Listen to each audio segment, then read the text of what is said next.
스가랴서 12장 10절 우리 같이 합독하시겠습니다. 시작. 또 내가 다윗의 집과 예루살렘 거민들 위에 은혜와 간구의 영을 부어주리라. 그러면 그들은 그들이 찔렀던 나를 볼 것이며 그들이 그를 위하여 애통하리니 마치 어떤 사람이 자기 외아들을 위하여 애통함 같이 할 것이요 그들이 그를 위하여 비통에 잠기리니 마치 어떤 사람이 자기 첫 아들을 위하여 비통에 잠기듯 하리라. 이제 그러면서 나오는 게 이제 남은 자의 회개 이렇게 나오면서 예루살렘에 큰 애통이 있을 것이다. 족속대로 다윗의 집, 그다음에 아내 나단, 레위, 시므이 모든 족속이 남은 모든 족속도 각 족속이 따로 하며 그들의 아내들도 따로 하리라.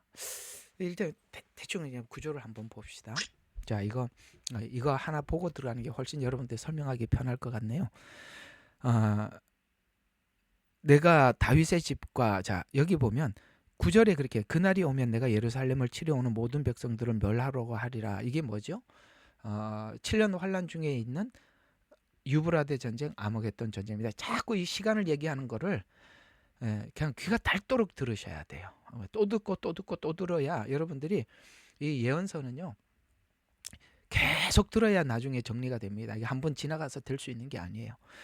자, 예루살렘을 치러 오는 게 요한계시록에 2번 나오고 천년 왕국 끝나고 또 나옵니다. 3번이 나오는데 7년 환란 중에 정확히 2번이 나옵니다. 유브라데 전쟁 정확히 중간에 있습니다. 그거 시간을 옮기면 안 돼요. 지금 고가 마국의 전쟁이니 뭐 7년 환란 중이니 그러는데 유브라데 전쟁은 실제적으로 그 군사들도 인원수가 나와 있을 만큼 지금 이 상황은 그 전쟁은 절대 아닙니다. 실제 예루살렘을 치러 와야 되는 겁니다. 이거는 지금 미사일전이지 실제 전쟁은 아닙니다. 이런 거를 가지고 넘겨짚지 말라는 거예요. 어설프게 아니까 자꾸 그렇게 설명하는 거예요. 아니요. 그렇지 않습니다. 자, 그리고 연합군으로 오게 되어 있습니다. 지금 연합군이 모였습니까? 아니지 않습니까? 아니에요. 그런 이야기들 자꾸 요즘 이제 이렇게 하니까 막 뭔가가 어설프게 알던 사람들이 이제 막 예언서가 막 열렸다고 막 억지로 갖다 붙여서 막 이야기를 하는데 아이구야 아주 본물처럼 터져 나오는데 대략 보면 안식일입니다. 안식일에서 그런 걸 많이 해요. 자, 그래서 모든 민족들을 멸하고자 하리라는 어떤 시점, 요거는 분명히 유브라데 전쟁도 7년 환란 중이니까 요거는 7년 환란 중이라고 딱 정확히 들어가는 겁니다. 왜? 전쟁을 이야기하니까. 전쟁은 7년 환란 중에 있거든요. 그러면 그때 무슨 일이 있느냐? 다윗의 집과 예루살렘 거민들, 정확히 유대인들입니다. 이거 이방인들 이야기하는 게 이 교회 이야기 아니에요. 자, 은혜와 간구의 영을 부어주리라. 은혜를 준다는 것은 이제 초림에 오셨던 메시아가 구원자라는 것을 눈을 열어준다는 겁니다. 눈을 열어주신다는 거예요. 그래서 주오리라. 그러면 그들이 찔렀던, 그러니까 던 이러니까 뭐예요? 과거형이잖아요. 이거 글자도 이 과거인지 현재 시제인지 미래인지 이런 것도 잘 봐야 되거든요. 찔렀더니니까 우리가 옛날에 십자가에 달려 죽으라, 십자가에 예수님을 못 박으소서. 사도행전에 보면은 베드로가 외쳤을 때 자기들이 예수님을 십자가에 죽인 장본인이라고 했던 것처럼 드디어 이들이 초림 때 오셨던 메시아를 우리가 죽였구나라고 그때 눈이 열린다. 그래서 찔렀던 나를 쳐다볼 것이며 그들이 그를 통하여 애통하리니, 여기 말하는 애통은 후회가 아니에요. 회개를 이야기한, 회개가 너무나도 진하고 강력해서 애통이라는 단어를 쓸 뿐입니다. 회개가 막 사무치는 거예요. 그래서 애통이라고 표현하는 겁니다. 마치 어떤 사람이 외아들을 위하여 애통하며, 여러분 우리가 이 땅에 살아가면서 가장 부모의 애통함이 뭐냐? 아들이 먼저 가는 겁니다. 그 중에 외아들이 가는 겁니다. 이 애통함은 말할 수가 없어요. 그런 말이 있어요. 부모가 먼저 가면 서운하답니다. 서운하대요. 왜냐하면 각오하고 있었거든요. 근데 형제가 죽으면 피눈물이 난대요. 자식이 죽으면 상상을 할 수가 없는 거예요. 이 애통함은. 근데 외아들이 죽었어요. 아들이 더 없어. 그러니까 외아들이 죽은 것처럼 애통한대요. 회개가 얼마나 강력한지. 그 이스라엘이 지난날 자기들이 했던 그 일에 대한 그 후회가 상상을 초월하는 거예요. 그래서 애통할 것이요 그들이 그를 위하여 비통에 잠기리니, 비통, 후회와 회개가 깊게 짙게 드러나는 비통에 잠기리니. 마치 어떤 사람이 자기 처자들을 위하여 비통에 잠기듯 하듯 어떻게 하느냐, 회개한다는 거예요. 그래서 예루살렘에 비통에 무기또 골짜기가 하람, 이게 뭐 무기또 골짜기 하닷 리몬의 애통과 같으리니, 땅이 애통하고 각 족속이 따로 하고, 다윗이 아내들 나단 족속, 그 다음에 레위 족속, 시므이 족속, 이게 전부 다 이스라엘이잖아, 그죠? 다윗 족속, 이거 이방인 아니에요. 그렇죠? 여기 나단 다 레위, 이거 제사장들이잖아요. 시므이 족속도. 그런데 14절을 보세요. 남은 모든 족속도 각 족속이 따로 하며, 모든 족속, 이거는 뭐죠? 여기서 이방인인 겁니다. 그러니까 이 마지막 때가 어느 때라고요? 그럼요, 마지막 때는 하나님께서 추수 때입니다. 대부흥과 대추수라는 겁니다.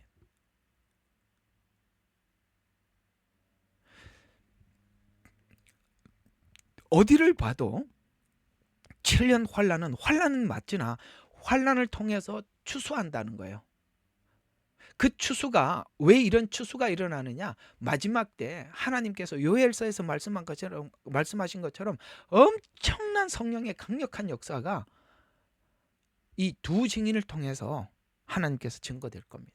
근데 많은 사람들이 애통하며 회개하는 일들이 있을 것이다 라고 말씀하고 있어요. 그래서 우리 여기 있는 여러분들은 이 마지막 때는 환난과 하나님의 대부흥과 대추수라는 것을 항상 같이 염두를 하고 알고 계셔야 하고, 다른 사람들이 환난이다라고 생각을 하고 그 환난을 어디를 도망가서 어디 가서 숨어서 보내야 되나, 어디서 우리가 숨어 지내야 되나, 7년을 어떻게 보내야 되나 이렇게 얘기하걸랑, 우리 하나님께서 이 마지막 대부흥 대추수 때 우리를 하나님께서 성령의 강력한 은혜를 주셔서 쓰시기도 하고, 두려워하지 말고 담대하게 준비해라, 이렇게 여러분들에게 권면을 해 주십시오. 그들이 받아들이든 말든. 왜 여러분과 제가 그 말을 그들에게 해 두어야 하는가 하냐면은, 필연적으로 성경 구약 예언이 말씀하신 그대로 마지막 때 엄청나게 대부흥과 대추수가 있을 때 그들은 환란이라고 생각하고 숨을 생각만 했는데, 실제 하나님이 성경대로 대부흥 대추수가 일어날 때, 우리가 저분이 얘기했던 말이 맞았구나라고 담대함을 하기 위해서라도 지금 그가 안 믿더라도 말은 해두라, 이 말이에요. 때가 되면 다 깨닫는 날이 온다, 이 말이에요. 아시겠어요? 우리는 말을 해야 돼요. 말은 해둬야 돼요. 참 선지자들이 말하고 싶지 않았어요. 말을 해도 누구도 듣지 않으니까. 그런데 하나님이 그래도 어떻게 하라 그랬어요? 듣지 않을 것이다. 그래도 말은 해라. 말은 해야 되는 겁니다. 자, 그러면 오늘 구약 예언서에 나타나 있는 요한계시록과 이렇게 접목을 해서 이제는 요한계시록이 어떤 방향에서 우리가 설정하고 요한계시록을 볼 것인가, 이제 요한계시록하고 접목을 시켜서 한번 방향을 잡아보도록 하겠습니다. 자, 여기 오는 이 스가랴서와 다른 요엘서, 아모스, 스바냐 이런 다른 소선지서들과 스가랴 선지서와의 관계와 차이는 어떤 게 있느냐? 이렇게 아모스, 스바냐, 그 다음에 요엘, 이런 선지서들과 이 스가랴 선지서가 예언하는 예언에는 약간의 어떤 많은 차이가 있어요. 차이가 있는데 그 차이가 어떤 부분에 차이가 있는가 보자고요. 자, 스가랴서도 다른 선지서들처럼 예언을 하기 전에 앞서서 이스라엘의 심판을 선포할 때 그들이 지었던 죄, 곧 우상 숭배와 불의에 대해서 책망하는 것은 똑같이 책망을 했어요. 그 모든 선지서들이 그렇게 시작을 했단 말이에요. 교회에, 그러니까 하나님은 이런 죄에 대해서 불의에 대해서 책망한 것은 동일해요. 그러니까 구조가 같아요. 그런데 스가랴서는 이런 다른 선지서들과의 차이점이 있어요. 그게 뭐가 있냐면은 대부분 다른 선지서들은 거기에 대해서 책망하는 것으로, 그리고 회복은 짧게 지나가요. 짧게. 그러나 그렇더라도 심판을 하더라도 그들을 구원할 것이다. 이렇게 구원에 대한 메시지는 짧게 지나가는데 스가랴서는 심판으로 끝나지 않고 회복될 미래의 소원을 예언한 것에서 특징을 가져요. 그래서 이 스가랴서를 보면은 대략 반반씩 나누어서 반은 죄를 지적을 하고 하나님의 환상들을 쭉 이제 쭉 나와요. 환상들이 여러 가지 환상이 나와요. 굉장히 많이 나오거든요. 환상을 이야기하다가 후반부에 가서는 이것이 하나님의 구원일 것이다라고 이 구원에 대해서 정확하게 설명을 하는데, 그 구원, 온 인류가 구원을 받게 될 때, 너희들이 구원을 받을 때 온 인류가 구원을 받게 되는데, 그 온 인류가 구원받기 위해서 너희가 해야 될 역할이 엄청나다는 거예요. 그 너희는 누구죠? 지금 이스라엘을 이야기하는 겁니다. 스가랴서는 스가랴서 예언이 그저 초림에만 머물지 않고 재림까지 예언했기 때문에 초림 때 예수님을 거부한 이스라엘이 재림 때 눈이 열려서 예수님을 알게 될 것이다 라고 말씀하고 있는데, 그래서 재림 때 회복될 회복을 미리 보고 전파하고 있다는 것에서 다른 예언서들은 이 내용을 구체적으로 설명하지 않는데, 오늘 금방 읽었잖아요. 보세요. 이게요. 어디서부터냐면 10장부터요. 14장까지요. 이 마지막 때 있을 이 엄청난 구원과 회복을 4장이나 할애해서 구체적으로 기록하고 있어요. 그러면 여기는 주인공이 반드시 이스라엘이에요. 그래서 요한계시록의 주인공이 교회가 아니에요. 그렇게 설명을 해 가고 있습니다. 제발 이 연사 정말 외칩니다. 이 주체가 교회가 아니라 이스라엘이라고요. 그러면 벌써 다 틀리는 거예요. 저는 이 스가랴서 하는데 너무 신나고 좋아요. 왜냐하면 여기 하나도 저한테는 걸리는 게 하나도 없어요. 성경은 걸리지 않게 되어 있어요. 읽다가 이게 무슨 뜻인지 해석이 걸려서 도저히 풀 수 없도록 이렇게 막히지 않게 되어 있단 말이에요. 해석이 되게 되어 있다. 왜 걸리느냐면 해석하는 사람이 해석 방법을 잘못 도입을 하기 때문에 걸리는 거예요. 자, 그러면 스가랴서와 다른 예언서에는 유기적으로 연결되어 있는데 포로 전, 중, 후를 통해서 실제 이들이 지금 경험을 했죠. 포로 전에 선지자들이 외쳤고, 실제 포로 생활도 했고, 그 다음에 포로 생활하고 돌아왔어요. 이 경험이, 이 체험이 7년 환란에 그대로 답습이 된다는 거예요. 그러니까 이스라엘의 포로 전 목적, 포로 생활 목적, 포로 생활하고 돌아온 요 3가지를 그대로 탑재해 갖고 요한계시록을 봐야 된다는 거예요. 이게 떨어져 있지 않단 말이에요. 실제 경험을 했잖아요, 이 사람들이. 그죠?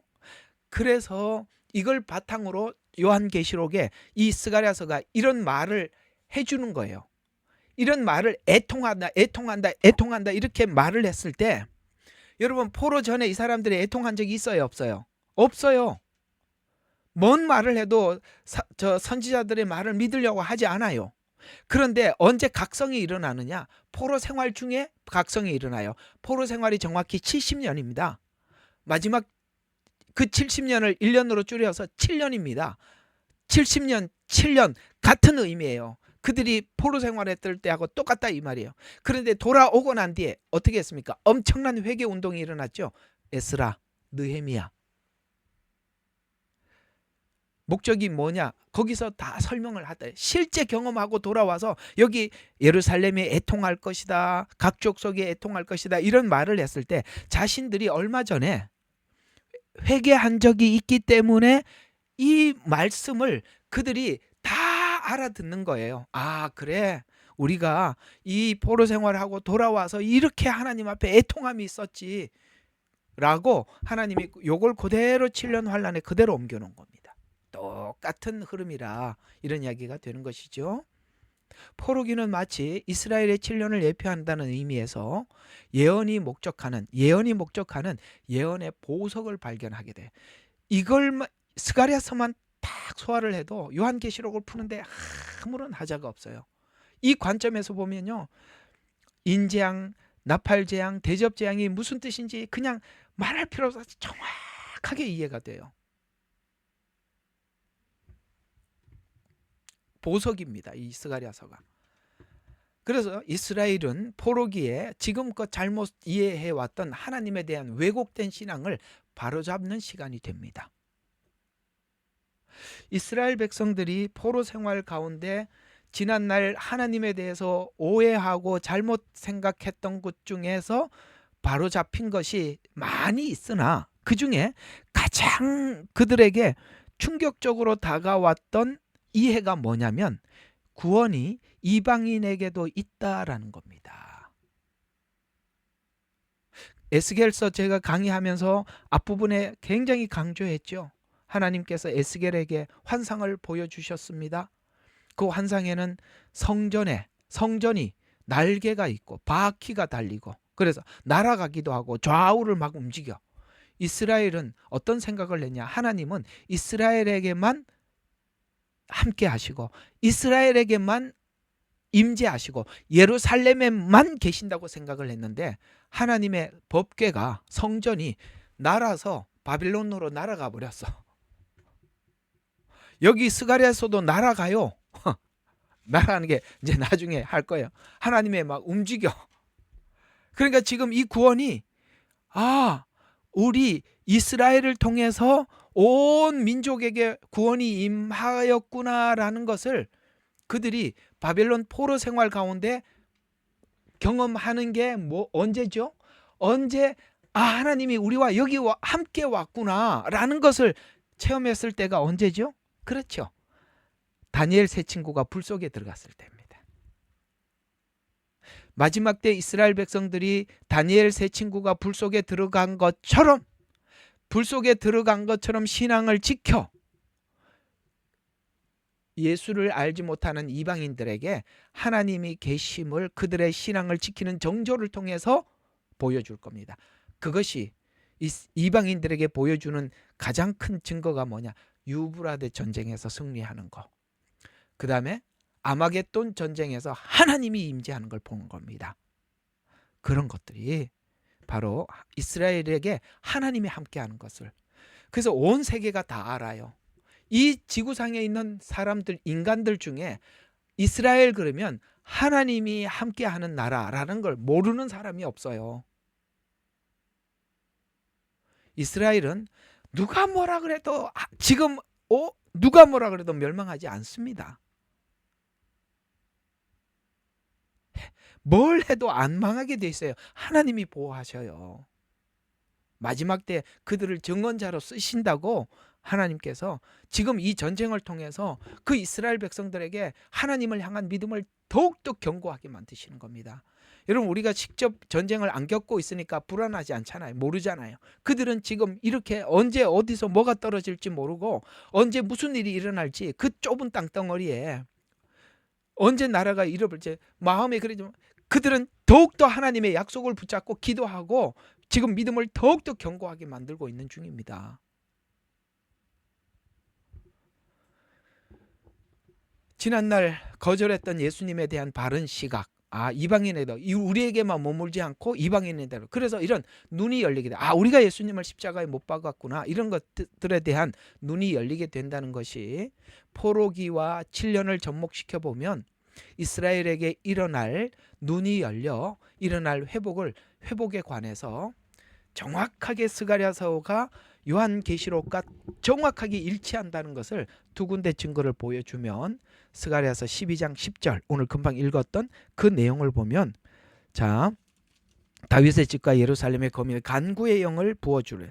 찔렀던 나를 볼 것이다. 찔렀던 나. 그럼 누가 찔렀죠? 그렇죠. 이스라엘이 예수님을 십자가에 못 박으라고 했던 이 말을 요한계시록이 그대로 인용하고 있습니다. 요한계시록으로 가보겠습니다.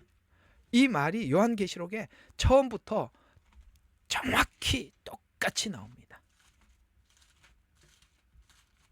지금 이 환란의 주인공이 누군지 정확히 요한계시록에 그대로 대입을 해서 1장 7절과 8절에 보라 그가 구름들과 함께 오시리니 그가 그의 모든 눈이 그를 볼 것이요 그를 찌른 자도 볼 것이요. 아멘. 똑같지요. 찔렀던 너희가 찌른 자도 그 누구죠? 이스라엘이죠. 볼 것이요. 또 땅의 모든 족속이 그대로 그로 인하여 아까 뭐 했어요? 애곡하리니. 스가랴서 말씀 그대로 와 있잖아요. 그러니까 요한계시록은 스가랴서가 방향을 정해놨다는 얘기예요. 그러니까 스가랴서가 방향을 정한 대로 보면 요한계시록은 그대로 그냥 물 흐르듯이 풀리는 거예요. 근데 지금 왜 요한계시록 설명이 전부 다 틀리냐? 요한계시록을 교회로 보니까. 그러면 무조건 틀린. 그게 대체 신학이에요. 똑같은 이야기. 그래서 찌른 자도 볼 것이 땅의 모든 족속이 그로 인하여 애곡하리. 그대로 되리라. 아멘. 나는 알파요 오메가요 시작과 끝이요. 지금도 계시고. 자, 나는 알파와 오메가. 하나님께서 알파가 있었다는 거예요. 알파가. 그리고 오메가가 있다는 거예요. 무슨 말이에요? 알파는 하나님의 시작점이에요. 오메가는 마침이에요. 그러면 이 알파는 다른 말로 이렇게 표현하면 됩니다. 알파는 예언이에요. 오메가는 성취란 말이에요. 근데 알파에서 오메가가 바로 옵니까? 알파와 오메가 사이에 A, B, C, D 해가고 A에서 Z로 가면은 A에서 Z로 바로 가는 게 A, B, C, D 이렇게 쭉쭉쭉 가서 Z가 되잖아요. 그러니까 알파에서 갑자기 오메가가 되는 게 아니라 하나님의 예언이 순서대로 이루어져서 완성된다. Z까지, 오메가까지. 그래서 뭐예요? 나는 알파요 오메가요 시작과 끝이라. 우리가 못 알아들을까 봐 또 한마디 해줬어요. 시작과 끝이래요. 또 뭐라고 했어요? 그걸 하기 위해서 지금도 계시고 어떤 측면에서 지금도 계신다는 거예요. 알파와 예언을 성취하기 위해서 지금도 그 일을 하고 있다는 얘기예요. 그래서 지금도 계시고 전에도 계셨고 예언했을 때 그 다음에 뭐죠? 앞으로 오실 오메가 전능하시다. 하나님이 전능하니까 이루신다 이 말이에요. 그러니까 요한계시록을 보고 이걸 가지고 믿음을 가지고 요한계시록을 들여다보라는 거예요. 이건 하나님이 이미 예언했던 일이고 예언한 일을 이루기 위해서 지금도 계시고 장차 오실 이라. 우리가 처음부터 요한계시록 1장에 이 믿음을 장착하고 보라는 거예요.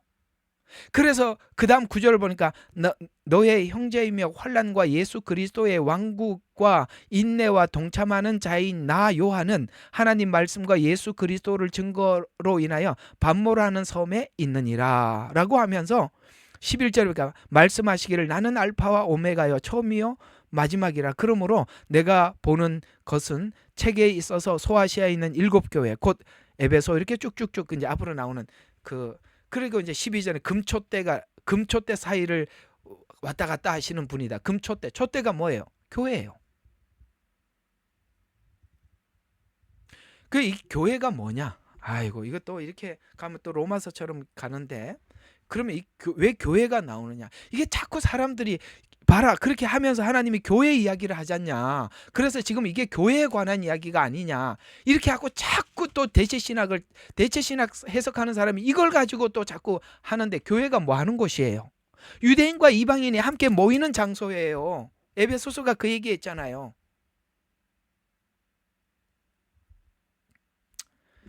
예. 이 여러분들한테 이렇게 제가 할 말은 아닌데 이거 엉뚱하게 자꾸 해석하는 사람들하고 내가 가서 이 목소리를 높여야 될 일인데 예, 여러분들이 뭘 다 이렇게 해석한 분들도 아닌데 제가 이렇게 자꾸 이렇게 열불이 나는 걸 좀 이해해 주십시오. 너무 엉터리로 해석을 해서 너무 속상해서 그래요. 되도 않게 해석을 해놓고 그걸 막 바꾸게 되고 있으니까 화가 나서 처음부터 찌른 자라고 스가랴서를 가지고 요한계시록을 보라고 스가랴서 말을 그대로 옮겨놓고 그대로 설명하는 앞부분에 가다가 탁 집어넣고 이렇게 설명해 들어가는데 교회라고 그러면 벌써 어떤 생각이 드느냐면 이건 유대인이 빠진 상태에서 이방인이라는 생각을 탁 집어넣는 거예요. 아니요. 교회는 유대인과 이방인이 함께 모여 있는 곳이에요. 신약이 그걸 얘기했잖아요. 신약 전체가 교회가 그거라고 에베소서가 아주 그냥 에베소서가 전체가 그 말을 했다 이 말이에요. 자, 하여튼 할 얘기가 많아요. 여러분들은 그렇게 해석을 한 분들이 아니기 때문에 내가 여러분들한테 할 말은 아닌데 자 어쨌든 계속 봅시다. 그래서 이스라엘의 민족적인 회개가 일어날 것을 예언하듯이 7년 환란 후에 아마겟돈 전쟁 이게 이제 대속죄일하고 절기로 보면 대속죄일이 아마겟돈 전쟁이에요. 딱 정확하게 그렇게 딱 그날입니다. 그래서 그때 이스라엘 민족 전체가 하나님 앞에 회복되는 날이라 이런 이야기가 됩니다. 그래서 7년 후 아마겟돈 전쟁 전후에 하여 영적인 눈이 그래서 특별히 이스라엘 백성들이 언제 대접재앙 때 후 3년 반 때 눈이 열려요. 드디어 우상을 갖다 놓고 그리스도인 줄 알고 속았다가 우상을 갖다 놓고 절을 하라 그러니까 아니네 하고 그들이 확 깨닫게 되는 거예요. 속았구나. 지금까지 속았구나. 여러분 이게 생각해 봐요. 2000년 동안 속아왔다고. 2000년 동안 속은 이후에 진실을 발견했을 때 여러분 그 애통이 어느 정도겠어요? 이스라엘은요 하나님 빼놓고는 아무것도 없는 민족이에요. 2000년 가까이 나라를 잃어버리면 언어도 잃어버리고 정체성도 잃어버리고 아예 그 나라 그 민족 아예 흐지부지 사라지고 없어야 정상이에요. 그 2000년이 지났는데 여전히 하나님을 향한 믿음과 히브리어를 지금도 그들이 간직하고 있다는 것은 그거는 하나님을 향한 신앙 때문에 붙잡고 있는 거예요. 그게 없었더라면 벌써 사라지고 없는 민족이에요. 안 없어졌잖아요. 그리고 2000년이 지나고 난 뒤에 드디어 우리가 그 2000년 전에 오셨던 그 메시아 이스라엘이 예수님을 구주로 믿지 않는 가장 결정적인 게 뭔지 아십니까? 예수님이 하나님이라고 말을 했기 때문이에요. 그때 요한복음인가 거기 보면은 예수님께서 하나님이라고 하니까 뭐라 그럽니까? 참남하도다. 네가 어떻게 아브라함 이전에 네가 어떻게 하나님이냐고 막 기가 막혀갖고 그러잖아요. 그들이 생각하고 있는 하나님은 그럴 리가 없다고 생각하는 거예요.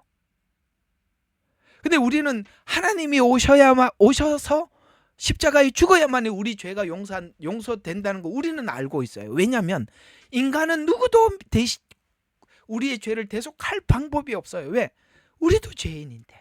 아니 죄인이 누구 죄를 대속한다는 거예요. 누구 죄를. 이스라엘이 지금까지 속고 몰랐던 것이 그 부분이라는 거예요. 그러나 예수님께서 오셔서 요한복음에 하나님이라고 하니까 예수님을 배척을 했잖아요. 참남하도다 라고 하면서 그게 지금 이스라엘에도 똑같이 있어요. 예수님은 그래서 지금도 그들은 예수님은 하나님의 아들이라고 믿지 않고 그냥 목수 아들 요셉의 아들이라고 생각합니다. 그 선교사님들이 가서 유대인들에게 가서 복음을 전하면 하나님의 아들인 예수님께서 이러면 그때부터 말 안 들으려고 그래요. 어떻게 예수님이 하나님의 아들이냐 요셉의 아들이지 이렇게 얘기한다는 거예요. 이게 언제 열리는 거예요? 우리는 예수님이 하나님 삼위일체 하나님이라는 걸 알게. 왜? 그런 분이 오셔야 죄 없으신 분이 오셔야 죄를 대속할 수 있죠. 그러니까 이때 그때 이게 열리는 거예요. 이들에게는.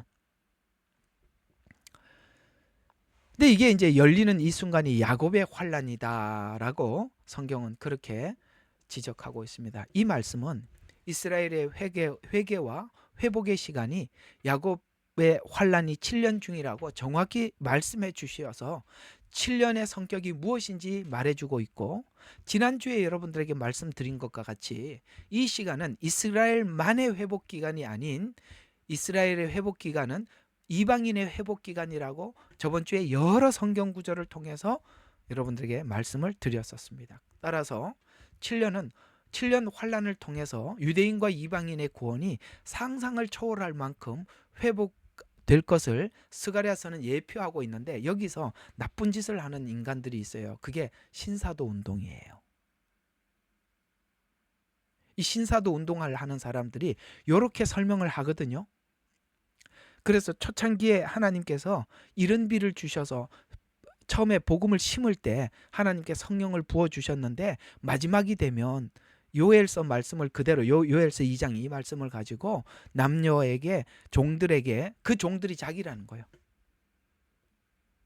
그래서 예언하고 꿈을 꾸고 환상을 보고 그런다고 하면서 이제 마지막 추수의 사도, 그래서 자기들이 신사도 하는 놈들 얘기를 들어보면 뒤에다가 남의 것 돈 끌고 모아갖고 그냥 그렇게 떵떵거리고 살고 뒤에 하는 짓은 너무너무 사악해요. 그리고 신사도는 누가 그러면 사도로 임명을 하냐라고 물어보면 자기들끼리 하고 앉아 있어요. 자기 그룹에 들어가야 사도가 된대. 뭐 저 같은 사람은 그 그룹에 없으니까 아예 부르지도 않겠지. 그런 게 항상 가짜가 먼저 나타나는 거예요.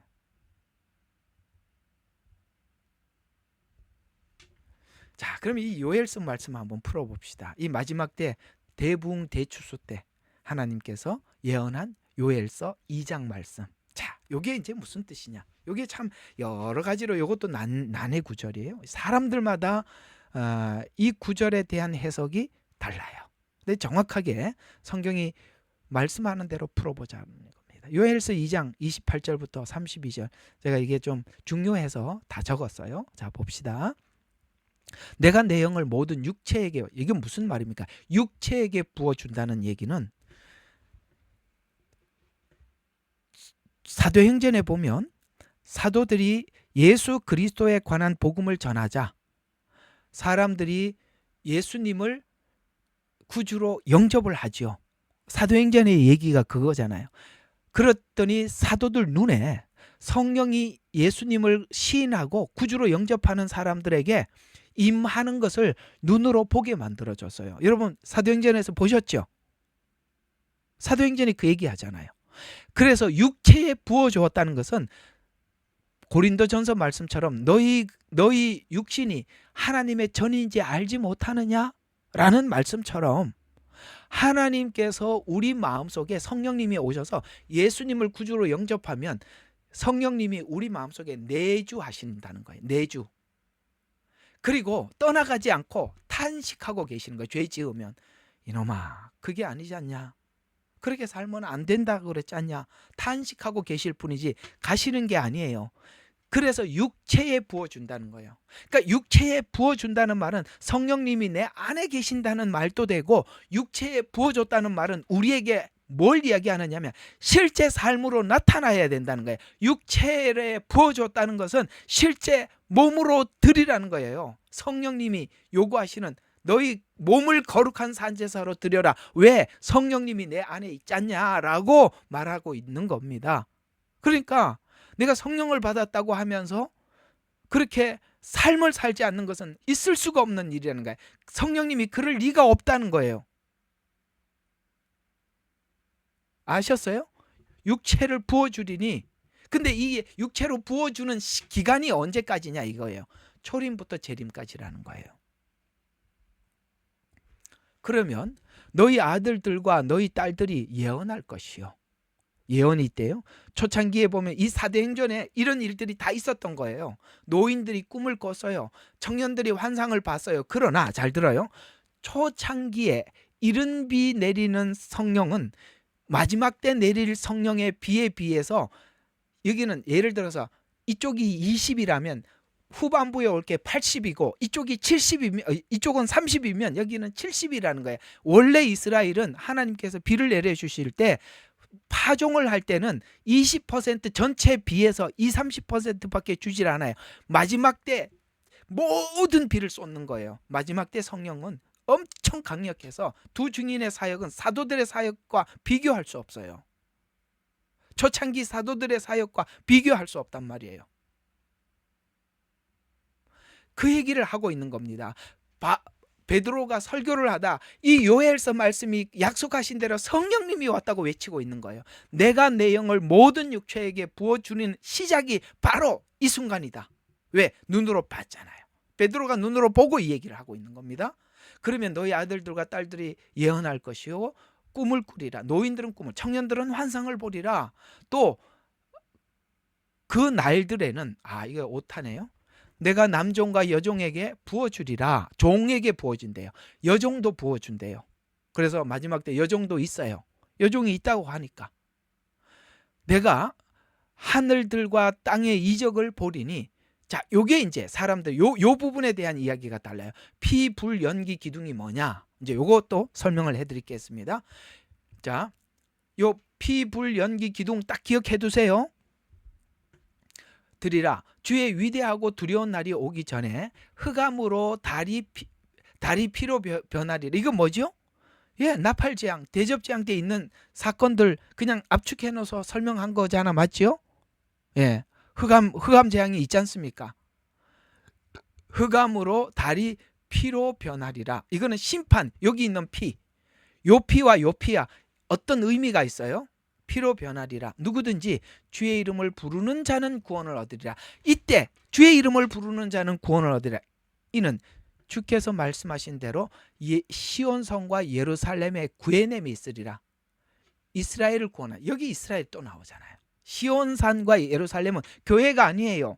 저기 있는 이스라엘의 예루살렘을 이야기하는 거예요. 구해냄이 있을 것이요. 딱 누구라고요? 누가 구원을 받는다고요? 남은 자를 주께서 부르실 것이라. 남은 자. 저번 주에 남은 자가 14만 4천이라고 분명히 말씀드렸습니다. 더 이상 딴 이야기 하지 마세요. 14만 4천이 구원받고 나오면서 뒤를 돌아보니까 너무 많은 사람들이 따라오는 거예요. 장로에게 저 사람이 누구? 당신이 아시나이다. 셀 수 없는 무리가. 자, 이것이 언제? 초림과 재림 사이에 있는 일인데 이 피, 불, 연기, 기둥을 기억하라 그랬습니다. 자, 이걸 한번 오늘 꼭 정리를 해야 되는 중요한 내용입니다. 이 말씀은 요엘서 1장 18절과 27절까지 이스라엘의 회복 후에, 그러니까 지금 이게 2장 몇 절이에요? 지금 2장 28절에 이 예언이 있잖아요. 자, 절수 잘 보세요. 절수를. 여기 보면 요엘서 2장 28절부터 32절이니까 그 앞에 있는 절수가 18절부터 27절까지 무슨 내용이 있었는지, 제가 그래서 항상 성경을 이렇게 끊어보지 말고 연결해서 보라 그랬죠. 그러니까 앞에 내용, 내가 여러분들 참 그거 얘기 듣고 참 내가 참 감사하더라고요. 딱 하나님 교회가 와서 딱 물으니까 여러분들 제가 배운 대로 딱 헛소리 하기 전에 여러분 뭐라 그랬습니까? 자, 지금부터 문맥을 가지고 이야기합시다. 그러니까 말 못하고 도망가죠? 그럼요. 이단은 항상 성경 구절만 뽑아서 설명을 하기 때문에 문맥 딱 갖다 대면 이 말 다음에 이 말이 나오는데 이 말의 의미가 뭐냐? 말이라는 게 그렇잖아요. 어떤 말을 하다가 그 말이 다음 이야기가 넘어간 거 아니에요. 맞잖아요. 근데 그걸 딱 빼놓고 그 말만 쪽 빼갖고 오는 거는 나쁜 의도가 있는 거죠. 우리가 이런 거 보면 딱 나쁜 그 언론들이 보면 꼭 말하는 거 자기들이 필요한 것만 딱 뽑아서 하듯이 그렇게 한단 말이에요. 그러니까 앞에 내용을 보면은 여기 피와 불과 연기가 오해가 없다 이 말이에요. 그럼 앞에 내용이 뭐냐 이거죠. 앞에 내용은 이 내용이 있었어요. 이스라엘 회복 후에 마지막 추수를 위한, 그러니까 이스라엘 회복을 이야기하고 있었다고요. 앞에 내용이.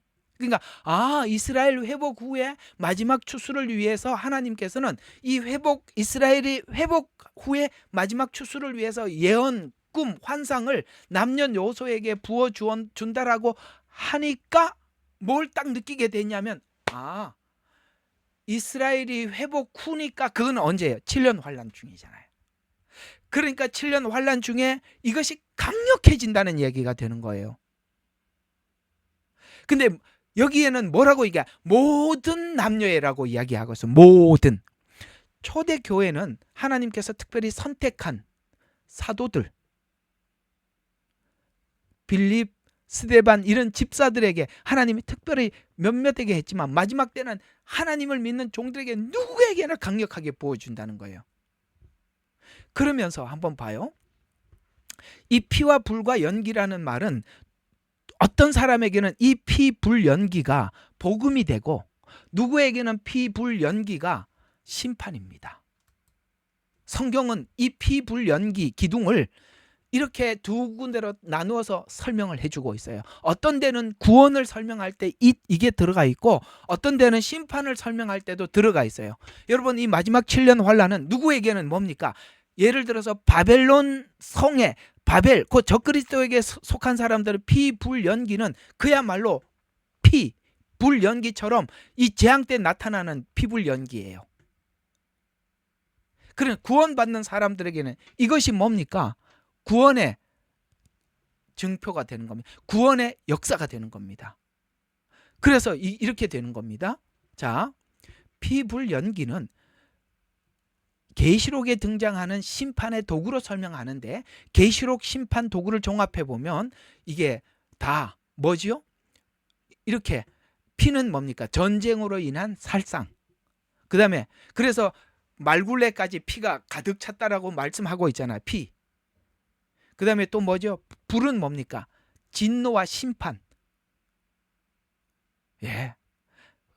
초목이 다 타버리고, 그렇죠? 하늘에 혜성이 떨어져 가지고 불에 붙고 뭐 이렇게 다 이게 막 피, 불 막 이런 거죠. 그 다음에 또 연기는 뭡니까? 지옥 황폐. 그래서 막 연기가 새새토록 올라가더라. 이렇게 해서 그 지옥을 상징할 때 표현하기도 했어요. 그러면 이 마지막 때는 하나님께서 갈라내는 시기인데 구원 하나님을 거부하는 사람들에게는 이 피불연기는 심판으로 설명이 되고 있고 구원받는 사람들에게는 피불연기가 그 피는 예수님 오늘 여기 봐요. 찌른 자도 볼 것이요. 찔러서 뭐가 있어요? 피가 흘렀잖아요. 그 피는 유월절 어린 양 피, 복음을 만난다는 거예요. 예수님을 구원을 이야기하는 거예요. 피. 그 다음에 불은 뭐예요? 성막에 하나님의 인도할 때 구름 기둥, 불 기둥으로 인도하셨잖아요. 하나님의 인도를 이야기하는 거예요. 마지막 때 하나님의 사람들을 보호하고 인도하신다고 하셨지 않습니까? 기둥은 뭡니까? 하나님의 임재. 성막을 짓고 난 뒤에 하나님의 불기둥과 구름 기둥이라고 그랬어요. 임재했습니다. 그게 하나님의 임재를 상징하는 것입니다. 마지막 때는 이 요한계시록을 보면 이 심판을 하려는 하나님을 향해서 끊임없이 하나님을 모독하는 사람이 있는가 하면 하나님께 회개하는 사람들이 있는 거예요. 이런 차원에서 피불연기는 한쪽에서 설명하는 것이 아니라 두 군데로 나누어서 설명하는 것이 정확한 답입니다. 그런 의미에서 스가랴서는 예언의 전통을 연결하는 다리 역할을 해서 그 모든 예언을 이렇게 그 소선지서들이 단편적으로 설명을 한 것. 요한계시록은 모든 예언을 종합한 이 다리 역할을 해서 포로 이전, 이사야서, 예레미야서, 에스겔서가 포로 이전. 에스겔은 포로 중간기도 합니다. 그 이전과 중간을 같이 함께 모아놨지요. 그다음에 포로 이후의 선지서인 학개와 말라기를 브릿지, 다리 역할을 해주는 거예요. 그래서 이 전체 예언서를 보는 눈을 활짝 열어서 전이 뭐였고 중간이 뭐고 후가 뭐였는지 이걸 설명을 해주려고 하다 보니까 말이 길어질 수밖에 없으니까 그 말이 긴 이야기들을 좁히기 위해서 상징법을 쓴 거예요. 스가랴서 하다 보면 이 스가랴서는요 내용이 짧지만 설명할 게 너무 많아요. 너무 많아. 14장인데 이걸 늘여놓으면 끝이 없어요. 엿가락처럼 늘어나요. 그렇게 내용이 많이 담겨 있다는 거예요. 그럴 때는 상징으로 쓰기 때문에 할 얘기가 더 많은 거예요. 성경을 설교를 하다 보면 가장 많이 읽고 성경을 많이 읽고 설명을 해야 되는, 많이 읽고 설교를 해야 되는 곳이 어디냐면 역사서예요. 역사서는 상징성이 없어요. 그냥 사실을 적은 거니까, 사실을 확인하면서 설명을 해야 되니까 계속 성경을 그냥 이렇게 읽고 해야 돼요. 근데 예언서는요, 한 구절을 해놓고도 할 얘기가 너무 많은 거예요. 비밀이 많아서 그래요. 비밀이.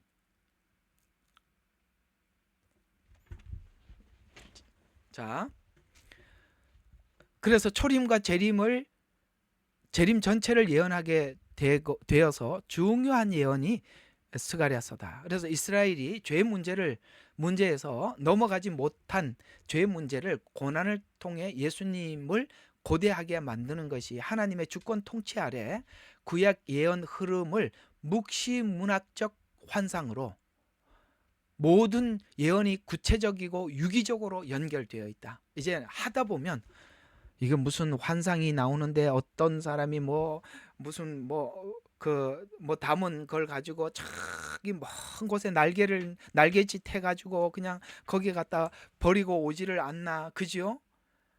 그 다음에 내 말 환상이 색깔대로 막 두루 다니다 들어온 환상이 있지 않나.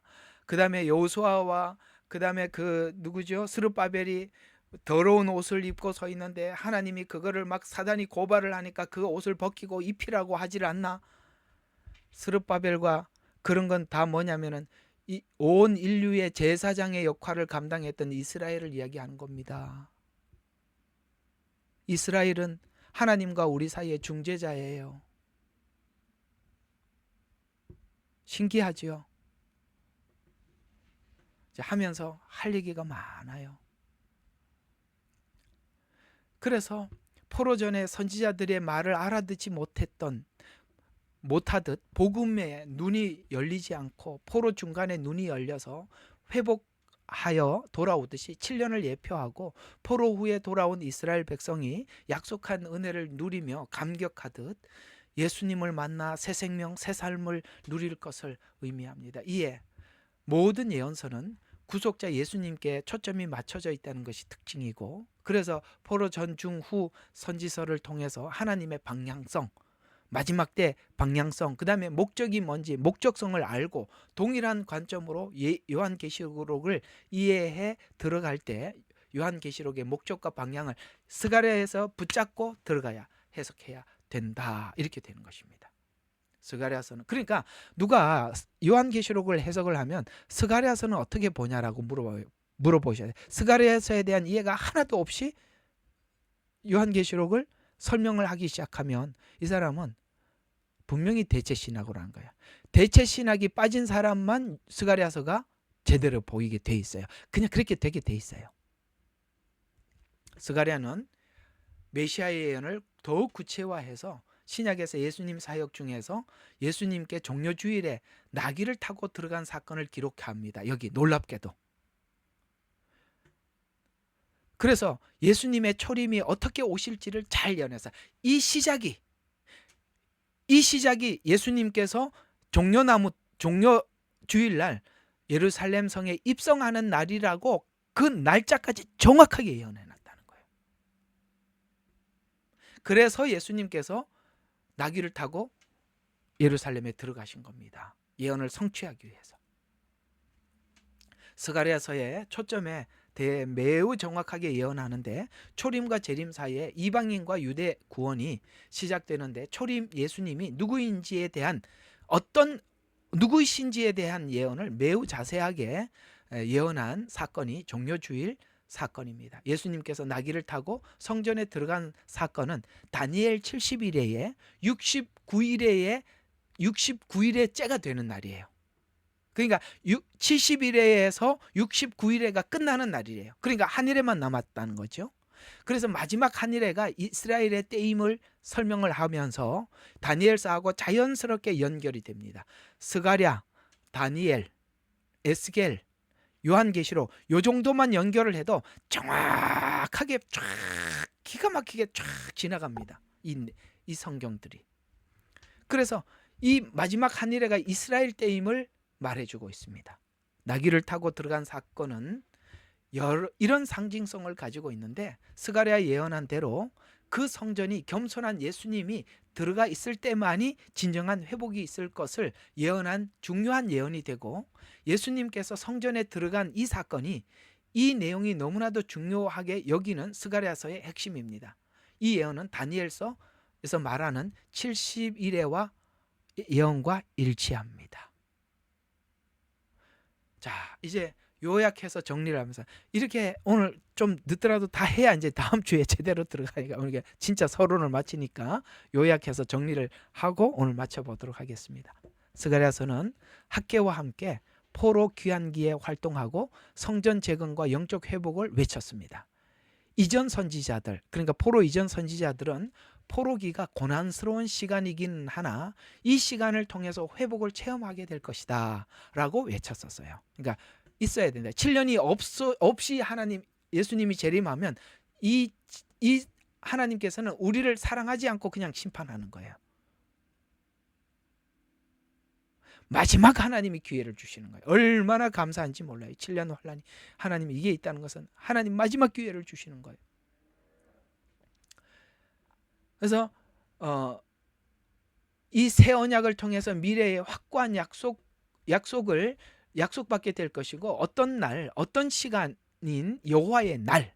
그래서 왜 여호와의 날, 시, 때 이렇게 나오느냐면 정확한 시점이 있다는 거예요. 두리뭉실하지 않다는 거예요. 시간을 이야기하는 것은 어떤 시간이 정확하게 있다는 거예요. 날, 시 이렇게 얘기하는 것은.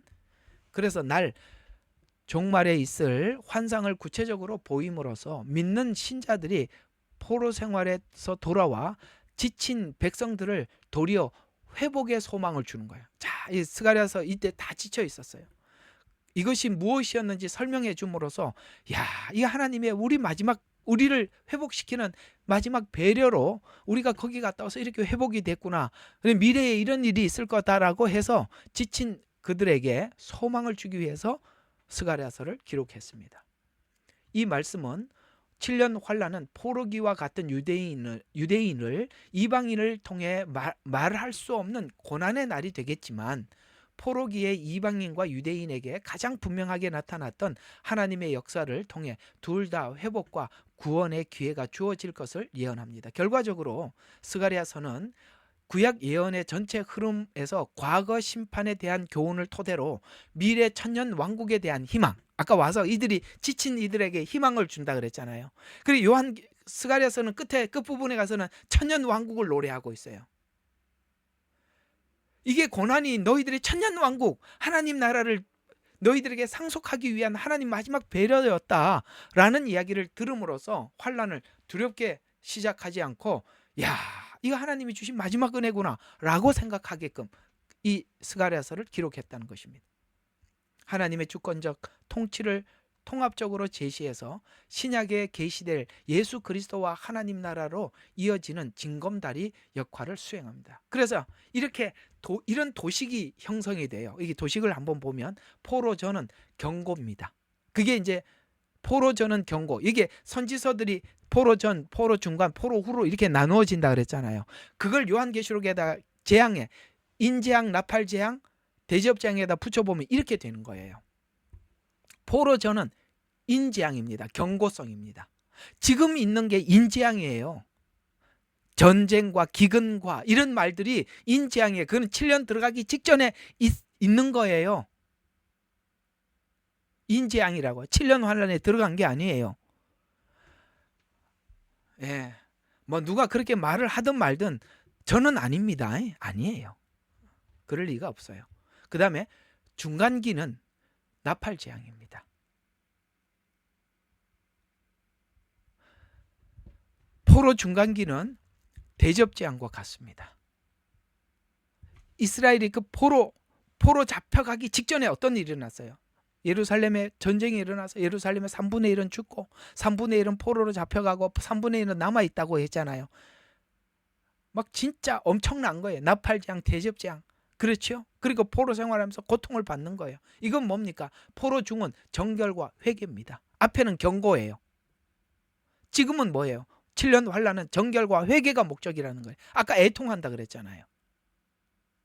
그 다음에 포로 후는 뭐죠? 성전을 회복하는, 돌아와서 성전, 포로 후기 선지자들이 외친 게 뭐냐면 성전을 짓자는 거잖아요. 천년 왕국을 이야기하는 거예요. 똑같은 구조라 이 말이에요.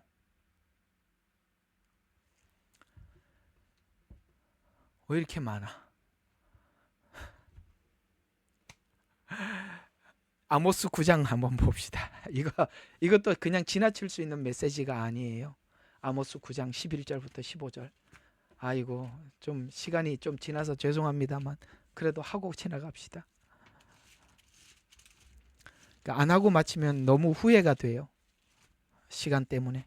자, 아모스 9장 11절에서 15절. 11절에 이렇게 이야기하고 있습니다. 주 하나님이 말하노라 보라 그날이 오리라. 자, 그날은 지금 아모스가 후반부에서 그날은 7년을 이야기합니다. 내가 그 땅에 기근을 보내리니, 정확하지요? 인이잖아요. 인지양이잖아요. 기근 보내리니, 빵의 기근도 아니요 물로 인한 갈증도 아니라 오직 주의 말씀을 듣지 못한 기근이라. 이 두 가지 기근이 같이 온대요. 영적인 말씀의 기근도 오지만은 진짜 실제 음식, 먹는 음식에 대한 기근도 있다고 요한계시록은 말씀하고 있습니다. 정말 마지막 때는요, 말씀이 기근이에요. 참 이상하죠. 교회가 이렇게 많은데 웬 말씀이 기근일까? 지금 보면 그래요. 야, 사단이 유사한 복음들을 엄청나게 뿌려놓은 거예요. 자, 그러면서 9장 11절. 그날이 11절. 그날에 내가 무너진 다윗의 장막을 일으키고, 지금 이스라엘을 하나님이 회복시킨다는 말이죠. 그 틈을 막으리니 또 내가 그 패망을 일으켜 옛날처럼 세우리니. 자, 그 이스라엘이 지금 회복하는 걸 이야기하는 것입니다. 그 다음에 12절을 보니까 그들이 에돔의 남은 자와, 이 에돔이 지금 요르단 지역, 특별히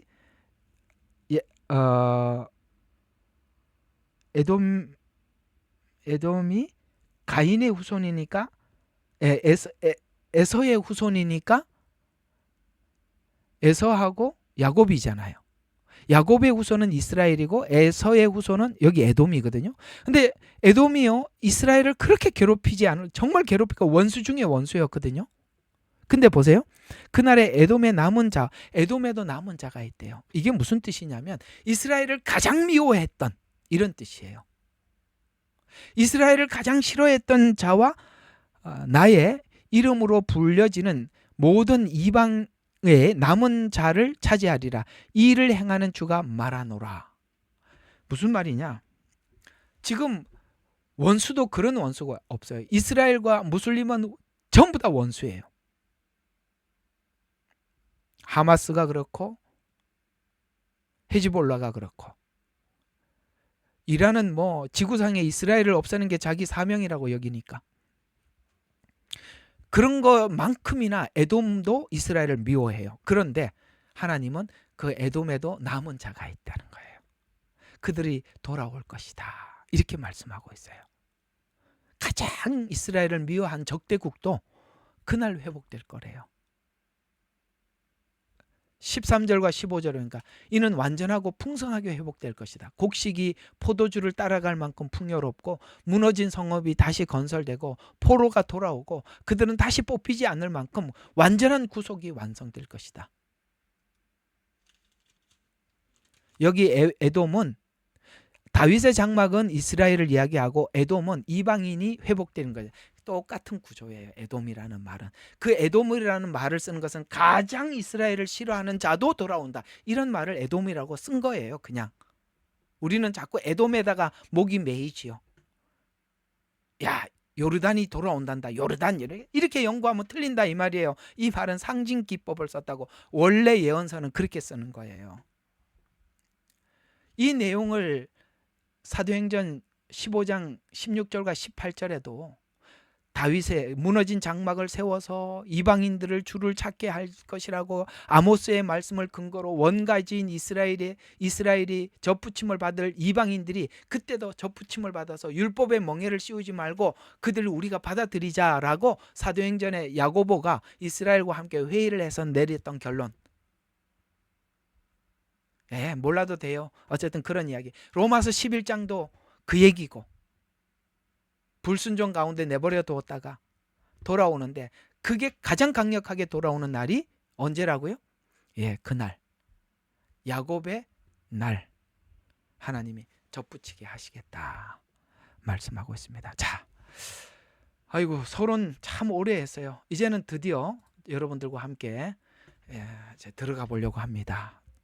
스가랴서를 보는 눈을 장착을 했습니다. 지금부터 아주 시동을 걸고 빨리 달려도 될 만큼 이제는 방향을 잡아놨으니까, 중간에 설명하면서 방향을 잡기는 너무 어려우니까 지금까지 잘 잡아둔 이 내용으로 우리가 스가랴서 하나님 주신 은혜로 우리가 힘있게 나갔으면 합니다. 기도하고 마치겠습니다. 하나님, 기대가 됩니다.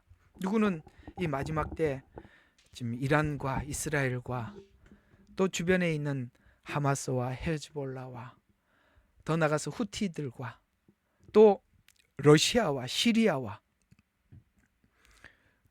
이런 터키와 성경이 말씀하신 러시아와 이렇게 서로 연대가 되는 걸 보고 종말이 다 됐구나, 앞으로 큰일이 나겠구나, 내가 어떻게 처신하면 좋을까 이렇게 외치지만, 그러나 이럴 때일수록 하나님께서 이 마지막 때를 왜 주셨는지 그 목적과 방향을 알지 못하면 우리는 두려움에 떨 수밖에 없는 그런 상황에 처해져 있지만, 그러나 우리는 오늘도 이 말씀을 통해서 하나님의 목적하신 바를 뚜렷이 깨달아서 담대하게 기다리게 해 주십시오.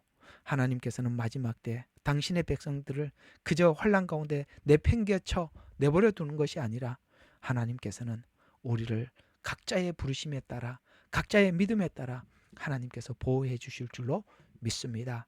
증인들이 외칠 때 많은 사람들이 그 두 증인에 대해서 아버지 하나님 방해하나 그 입술에 나오는 입을 통해서 하나님께서 그들에게 하나님 살아계심을 증명하고 증거하도록 하나님께서 증인에게 큰 능력을 주신다고 하셨듯이 하나님의 보호를 지금부터 일상생활을 통해서 경험케 하여 주시고, 이 마지막 때 주님 앞에 온전히 자신의 모든 것을 맡길 수 있는 믿음이 될 때까지 하나님 저들에게 말씀으로 양육하여 주시옵소서. 예수님 이름으로 기도드렸습니다. 아멘.